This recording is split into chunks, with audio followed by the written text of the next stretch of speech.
প্রিয় বন্ধুরা, দেখা যাক 10% শক্তিতে বোতলটা কি ড্যামেজ, কতটা ড্যামেজ হইতে পারে। কি মনে হয়, বোতলটা কি ফেটে যাবে? আমরা দেখতে থাকি। না না না, বোতলটা তেমন কোনো ক্ষতি হলো না। এবার দেখা যাক 20% শক্তিতে বোতলটার কী অবস্থা হয়। 20% শক্তিতে কি পসিবল বোতলটা বাস্ট করা?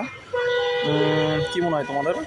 না, বোতলটা সামান্য ফুটো হয়ে গেল, কিন্তু বাস্ট করতে পারলো না। এবার দেখা যাক 30% শক্তিতে বোতলটা কি সম্পূর্ণ বাস্ট করা যায়? কি মনে হচ্ছে, এটা কি সম্পূর্ণ বাস্ট করা যাবে? না, 30% শক্তিতেও তেমন কিছু হলো না। এবার দেখা যাক 40% পাওয়ারে বোতলটা কি সম্পূর্ণ ভ্যানিশ করা যায় কিনা, বাস্ট করা যায় কিনা। কি মনে হচ্ছে, পারবে এটা? মনে হচ্ছে পারবে, পসিবল বলে।